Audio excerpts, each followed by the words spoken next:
¿Qué tal? Gracias por acompañarnos en Conecta con Valdepeñas. El programa lo abrimos esta semana con una larga, extensa e intensa entrevista con el presidente de la Federación de Empresarios de Ciudad Real, FECIR, Carlos Marín, que es a su vez presidente provincial y regional de la Federación de Transporte por Carretera de Castilla-La Mancha y de Ciudad Real. Se queja amargamente y con contundencia por las nuevas medidas fiscales recaudatorias que se avecinan y que se han anunciado o al menos filtrado desde el Gobierno de España, como son esas tasas, ese peaje por circular, tanto profesionales como usuarios particulares, por todo tipo de vías interurbanas y además por la equiparación ya anunciada también del precio del gasoil vía impuestos con el de la gasolina.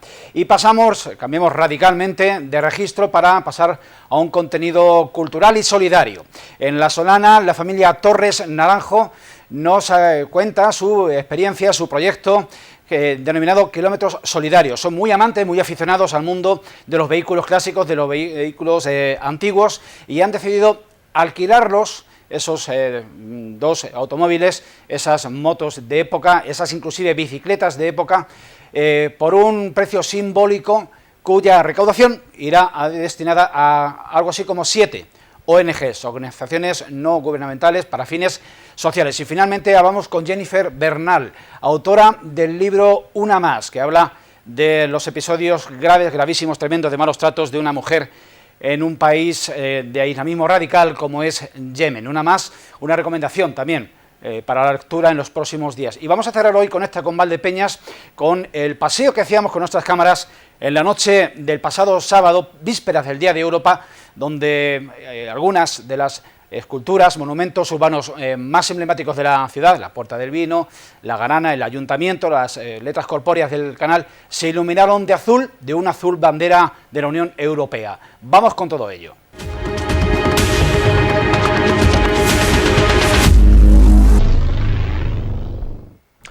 El plan de recuperación, transformación y resiliencia que el Gobierno de España ha enviado a la Unión Europea como justificante para recibir esas ayudas por valor de 140.000 millones de euros con los que combatir los efectos económicos de la pandemia, contiene un paquete de medidas que se han conocido en estos últimos días, que afectan a múltiples sectores, afectan a la totalidad de la población, diríamos, y que a la postre van a poner en juego o a prueba la resiliencia de los ciudadanos frente a ese plan del Gobierno. Resumimos algunas de estas medidas que se han conocido en los últimos días. La equiparación mediante impuestos del gasoil a la gasolina,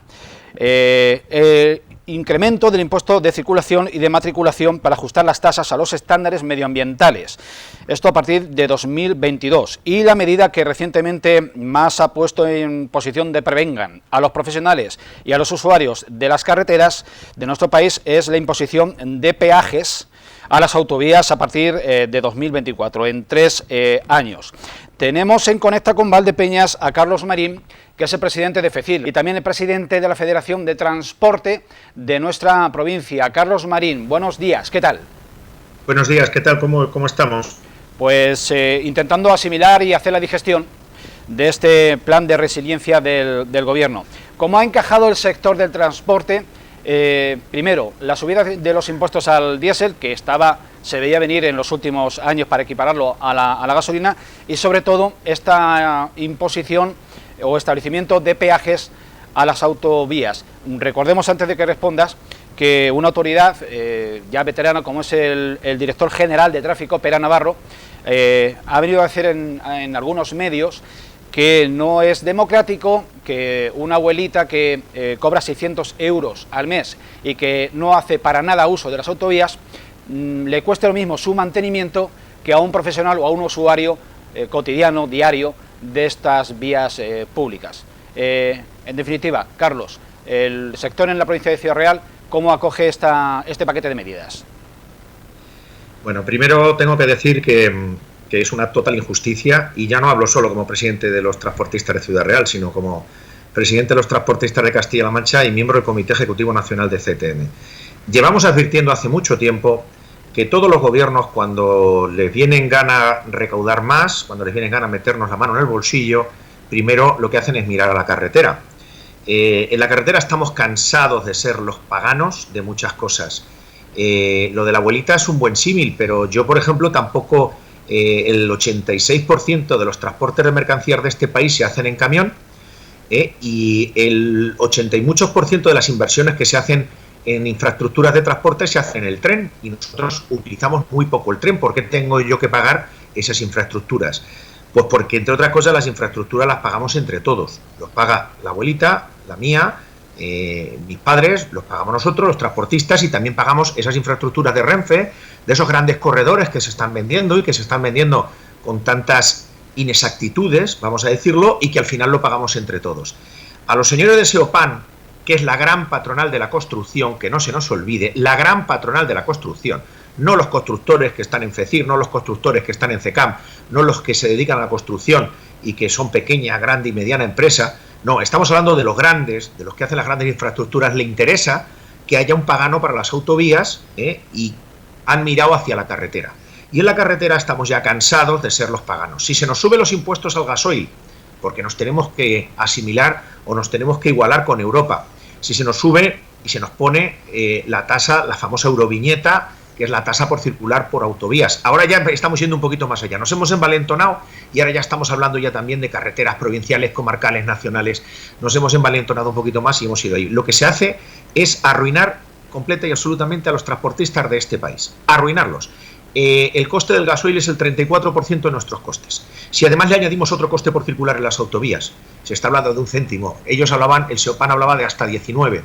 El problema que vamos a tener es que nosotros no vamos a poder repercutir eso a los precios de nuestros clientes. Si lo podemos repercutir, vamos a tener una subida de costes en todo, porque el 86% de la mercancía de este país, desde lo que compramos en el supermercado hasta todas las vacunas que están llegando a ese frente de batalla que tenemos con el virus, donde están nuestros primeros, los primeros que están en el frente de batalla, los primeros soldados, entre comillas, que lo son en el frente de batalla, que son los sanitarios, todo viene en camión.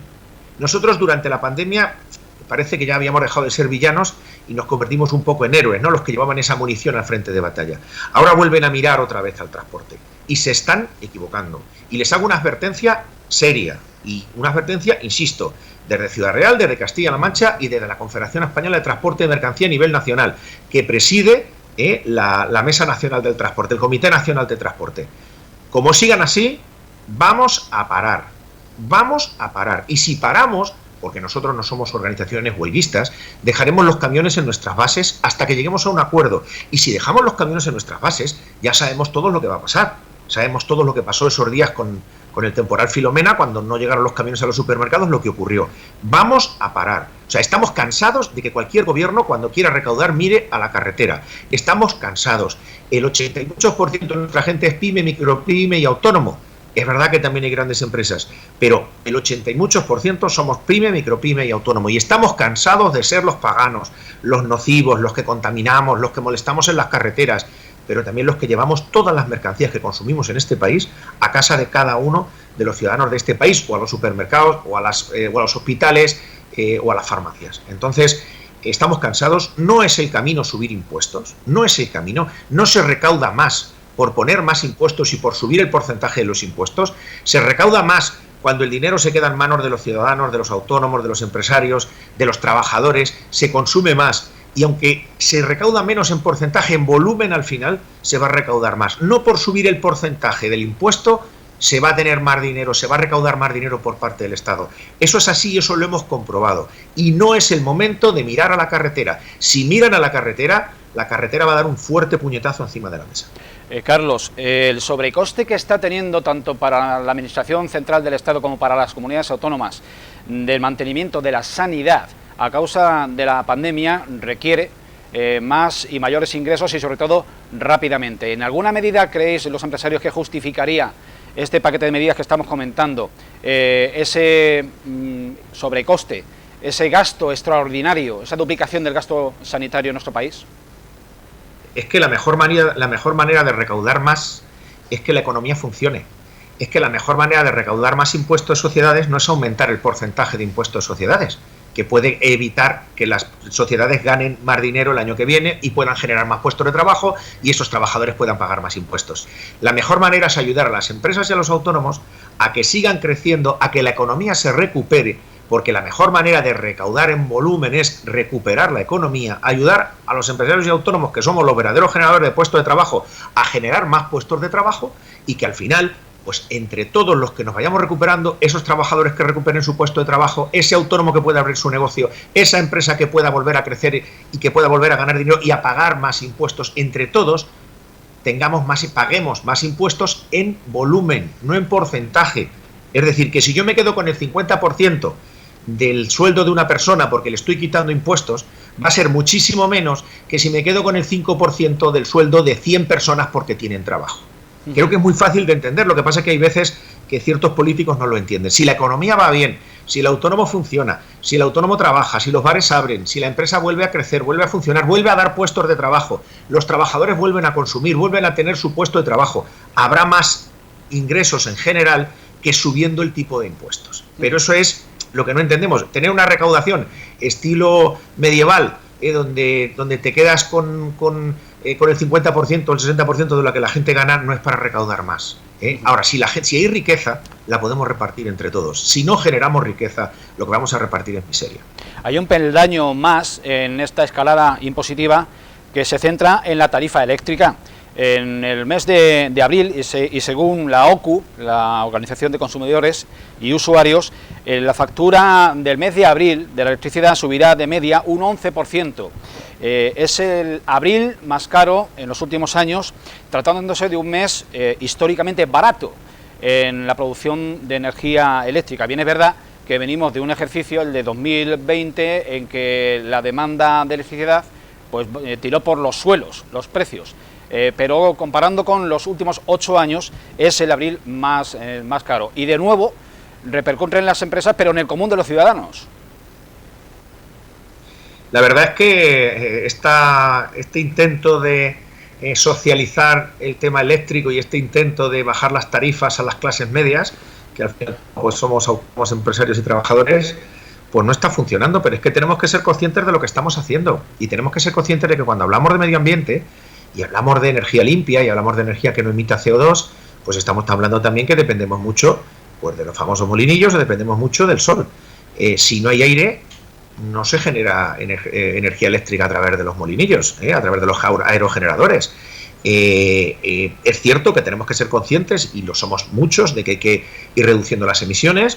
Algunos, en nuestras empresas tenemos unos proyectos de reducción de emisiones de CO2 de la mano de nuestros clientes que están funcionando bastante bien, pero tenemos que ser conscientes de que se nos puede encarecer en ciertos momentos la electricidad. Hay un debate que parece que ya se ha perdido en este país, que la energía eléctrica es más barata y que menos CO2 consume la atmósfera y que contribuye menos al efecto invernadero y al calentamiento global, es la energía nuclear. Y eso parece ya que lo hemos descartado. Ya se ha descartado. Aquí no va a haber nucleares. Eso sí, las tenemos a 30-40 kilómetros de los Pirineos, que si revienta allí seguro que nos va a llegar. Pero compramos la energía que viene nuclear del resto de Europa o de Francia y la estamos comprando bastante más cara que si la tuviéramos tenido aquí. O sea, si hay un accidente vamos a tener el mismo problema al otro lado de los Pirineos que aquí, pero la estamos comprando más cara. Creo que tiene que haber un debate bastante serio con el tema energético, bastante serio, muy serio. Creo que es el momento, además, con las ayudas que vienen de Europa, para plantearnos de verdad un sistema energético que nos permita sobrevivir a empresas, autónomos y a trabajadores, pero que también permita que se reduzcan esas emisiones y que se reduzca el tema del calentamiento global, pero hay que hacerlo con cabeza. No hay que ponernos en manos de talibanes del cambio climático ni de talibanes del ecologismo, gente que ha salido al campo a lo mejor a dar un paseo algún domingo, pero no sabe cómo funciona el mundo agrícola, el mundo rural y esta España despoblada. Y tenemos que tener un debate serio y racional, sobre todo para ser conscientes de que si apostamos por un modelo pueden ocurrir estas cosas, como que en un mes en el que siempre ha bajado la luz, pues porque no ha habido viento, porque no se ha podido generar la electricidad que se tiene que generar a través de los aerogeneradores o a través de las placas solares, pues va a subir el coste y eso va a ser un problema para todos.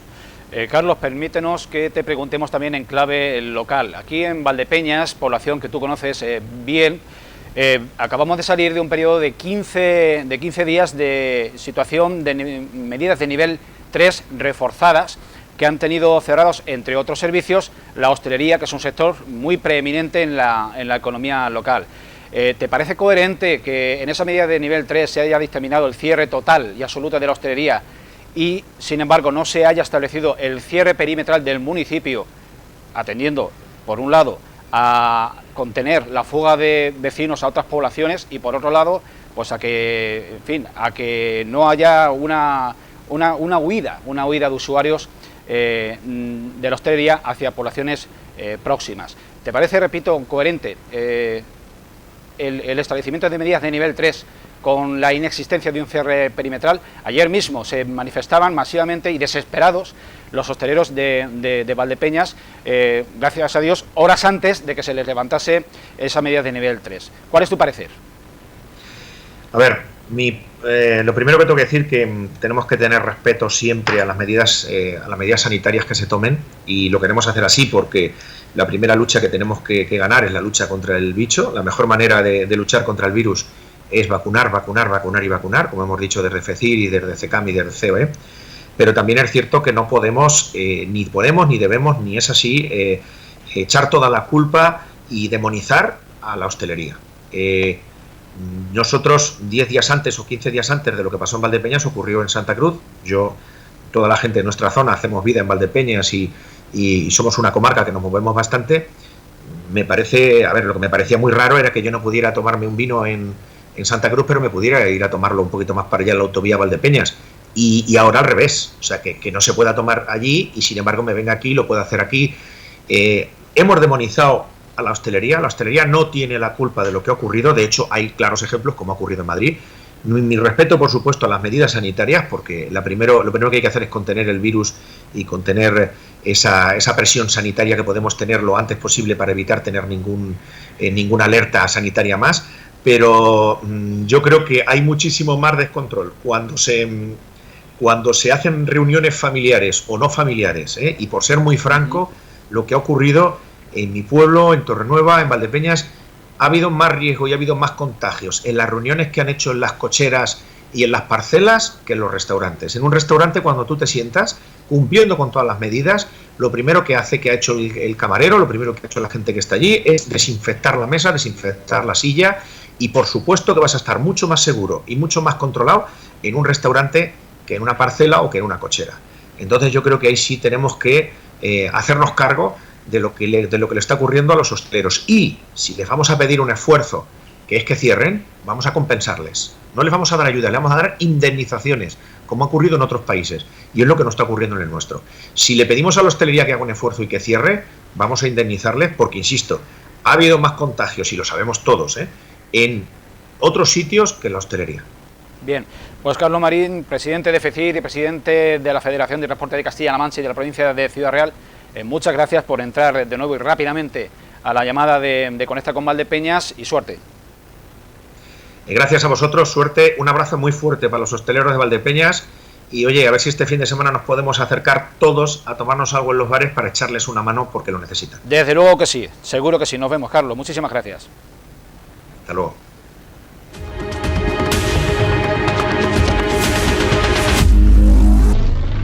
Cuéntanos cómo nació tu afición y cómo has conseguido reunir todo esto con la ayuda de tu mujer.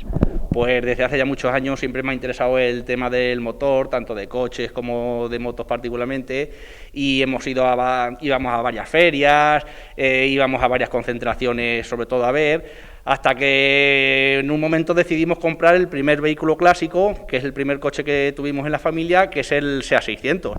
Era el típico clásico español, vi una buena oportunidad, en un estado, la verdad, bastante bueno, ya restaurado, y decidimos comprarlo.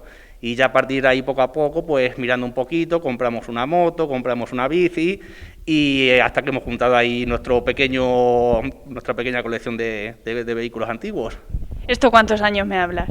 Pues estamos hablando de unos 3-4 años aproximadamente, aunque siempre he tenido sobre todo ciclomotores y motocicletas. En el tema de vehículos antiguos, pues estamos hablando de hace unos 3-4 años aproximadamente. ¿Y desde que viste el primer SEAT, tú también te enamoraste a partir de ahí para adelante o tuviste tu reticencia? A ver, enamorarme de golpe no, esto fue progresivo. Yo me gustaba ir con él a las concentraciones de coches, ir a ferias, yo eso la verdad es que verlo así expuesto pues es bonito, es curioso, no es una cosa que hacemos todos los días y sí me gustaba.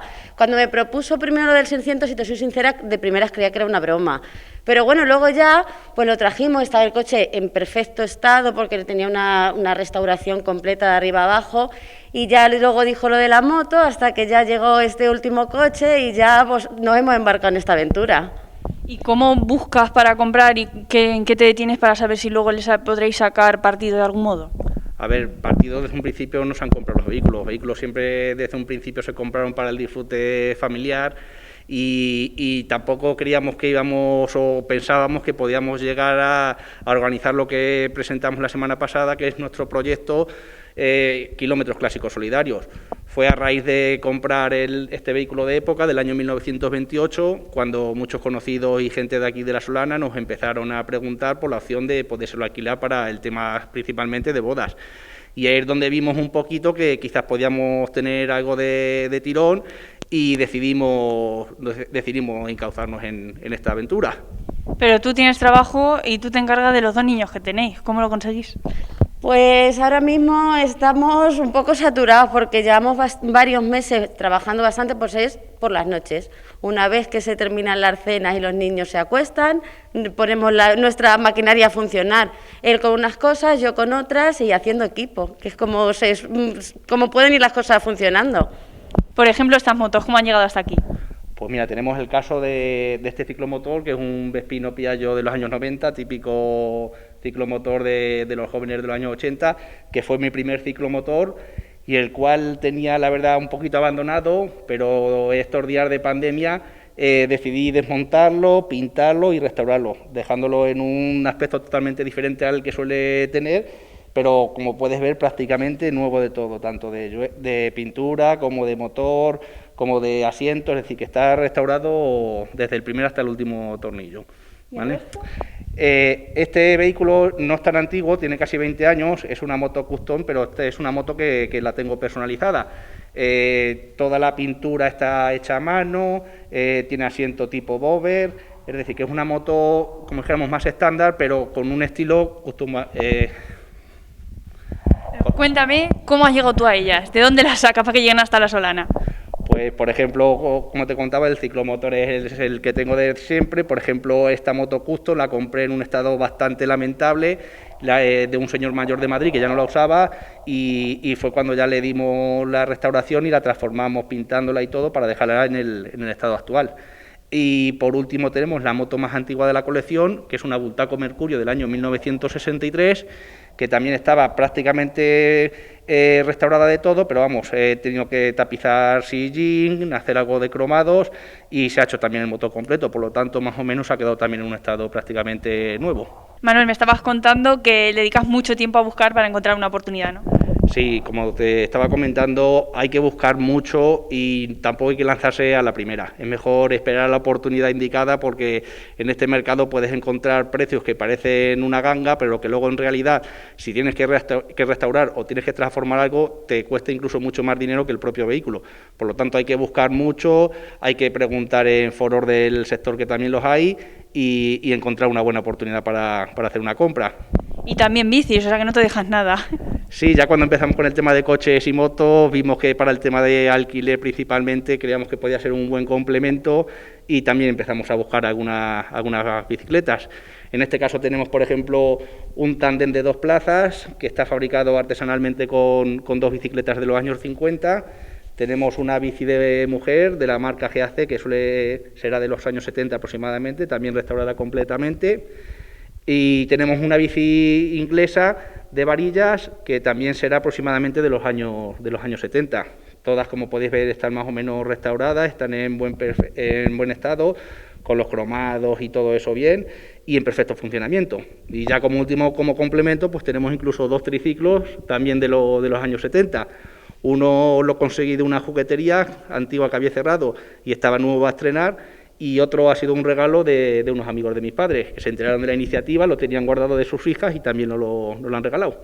Emi, para que la gente lo conozca, habéis creado toda una imagen corporativa. Exactamente, es lo que te digo, llevamos varios meses de trabajo, entonces creamos nuestra página web con el nombre de la empresa, que es la fusión de nuestros apellidos, nuestra familia, Torres Naranjo, y ya entonces nuestra página vehiculosclásicos.net, ahí podéis encontrar todos los vehículos que tenemos, los coches, las motos, las bicicletas, los triciclos, las condiciones del alquiler, tarifa de precios también, o sea que ahí podréis ver muchas cosas. Y hasta merchandising, ¿no? Porque a lo mejor a alguien no le hace falta alquilar un vehículo, pero puede colaborar de otra manera. Exactamente, es otra forma de colaborar. Ya una vez que empezamos con el proyecto, pues dijimos que teníamos que crear nuestra propia mascota. Entonces estuvimos pensando y vimos que algo que simbolizara a todos en conjunto sería una rueda. Entonces nuestra mascota se llama Kilometrín, es una rueda así muy graciosa, simpática, que lo simboliza a todos, va con los mismos colores que aparecen en nuestra web, el negro y el amarillo, dorado, depende de conforme salga, y ya está, con una gorra, y se pueden adquirir varios artículos de ella. Entonces hay 2 tamaños de peluches, unos peluches, hay gorras, estamos esperando que nos traigan unas camisetas, tenemos pulseras, lapiceros, llaveros, o sea que hay varias cosillas. ¿Y cuánto tiempo dedicas a diseñar todo esto? Pues muchas horas. A ver, esto como son cosas manuales, que todo va cosido a mano y demás, cada vez que haces algo necesitas su tiempo, entonces son muchas horas, pero bueno, a mí me gusta mucho hacer manualidades y les dedico mi tiempo y ahora pues me dedico a ellas. Por ejemplo, Emi, tú primero, ¿por qué el miércoles pasado fue una fecha especial, además de porque empezó este proyecto? Pues fue una fecha especial porque para nosotros el 28 de abril es una fecha especial porque fue hace 20 años, fue cuando nosotros empezamos a iniciar nuestra relación. Entonces, cuando ya vimos que esto ya estaba más o menos montado y que podíamos sacarlo a la superficie, pues dijimos, tiene que ser este día porque es una bonita manera de celebrar nuestro aniversario y además intentando ayudar a los demás. O sea que así decidimos esa fecha por eso. Porque como dice una palabra del proyecto, todo esto es solidario. Explícanos por qué, Manuel. Sí, en principio hemos tenido que pedir documentación, permisos, licencias, altas y trámites para tener todo, como si dijéramos, legal, y quitando de todos los alquileres de todos los beneficios que cojamos de los alquileres, desquitaremos una pequeñita parte, que está claro que son los impuestos, que luego hay que desgravarlo, y quizás algo simbólico para el tema, por ejemplo, de gasolina. Pero todo lo demás, en principio, tenemos pensado que los beneficios que restando estos 2 conceptos sean todo para las 7 asociaciones con las que vamos a colaborar. Que vosotros ya de antes ya colaboráis, ¿cuáles son y de qué manera podemos ayudar nosotros? Sí, la mayoría éramos socios, de otras tenemos amigos o familiares que colaboran con ellas y son 7. La primera es Fundación Josep Carrera, que es la Fundación de la lucha contra la leucemia, Asociación Española contra el Cáncer, AFANION, que es la Asociación de los Niños con Cáncer, Alas de Papel, que es una asociación local de aquí de La Solana, Fundación Síndrome de Angelman, Cáritas Interparroquial y por último tenemos otra que todavía estamos ahí un poquito pendiente de la documentación y todo eso, pero en principio va a ser también con Cruz Roja. Y esas son las 7 asociaciones y fundaciones a las que van a ir destinados los beneficios.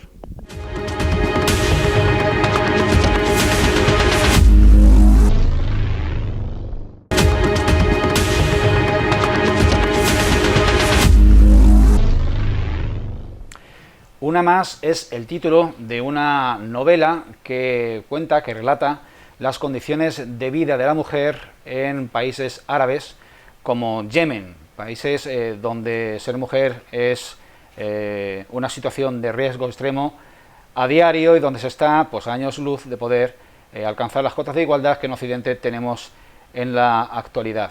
Una más es la primera novela de Jennifer Bernal, que nos acompaña en Conecta con Valdepeñas y a la cual saludamos. Jennifer, ¿qué tal? Muy bien, muy contenta. Gracias por acompañarnos y enhorabuena por este libro del cual me he documentado básicamente a través de Amazon, que es la plataforma que lo está comercializando tanto en formato ebook como en formato físico de pasta blanda. Efectivamente. ¿Cómo surgió, cuál es el origen, cuál es la génesis de esta novela? Bueno, pues el origen de este libro nace un poco la idea de dar a conocer una problemática social de la que poca gente, yo creo, que tiene idea, y por eso que quería dar visibilidad a este tema. Se trata en el libro sobre maltrato, se trata sobre abusos, se trata sobre explotación sexual. Entonces hay una parte que aparece sobre todo a partir de la segunda mitad del libro, que no puedo decir porque sería spoiler, pero es un tema bastante crudo, bastante importante, y que creo que todo el mundo debería conocer. Entonces nace un poco, pues eso, de dar visibilidad a un gran problema social bajo mi punto de vista. Como relatas, la trama tiene un desenlace imprevisible y que es de alguna manera el leitmotiv de la novela, y siempre en las entrevistas que te he leído Sí. Instas a consumir tu libro hasta el final. Sí. ¿Tienes un interés especial, una inquietud especial por el mundo islámico referido a la mujer? Sí, la verdad es que desde que tengo uso de razón siempre me han llamado muchísimo la atención estos temas. Pues de cuando era más adolescente, más pequeña, empecé leyendo libros, pues por ejemplo Un burka por amor, Voces silenciadas, Un grito silenciado, todo relacionado con la mujer en el mundo árabe. También he tenido oportunidad de visitar varios países árabes, entonces también me han dado una visión de cómo viven allí las mujeres. Y bueno, pues creo que todo eso me ha hecho meterme en esta historia, ¿no? ¿Quién es Suhaila? Suhaila es una mujer que bueno, es una mujer que no existe, es una mujer ficticia, que nace fruto de mi imaginación y relacionada, digamos, con mujeres que he podido ver o mujeres que me han inspirado en la literatura. Pero a pesar de que no existe, podría ser una de tantas mujeres, ¿no? Entonces es una mujer que es muy luchadora, es una mujer que bueno, tiene sus hijos, tiene que luchar por ellos, pero también por sí misma, anhela la libertad desde que es muy pequeña. Y bueno, iremos descubriendo varias facetas suyas a lo largo del libro, pero podría decir eso, que es una más. Samira es su madre. Sí. Que tiene, bueno, un personaje, un protagonismo efímero Sí. dentro de la obra, y es víctima de la misma casuística, del mismo contexto social. Sí, Samira es una protagonista que tiene muy poco protagonismo en la historia, porque son creo que 4 o 5 capítulos los que está, los del principio.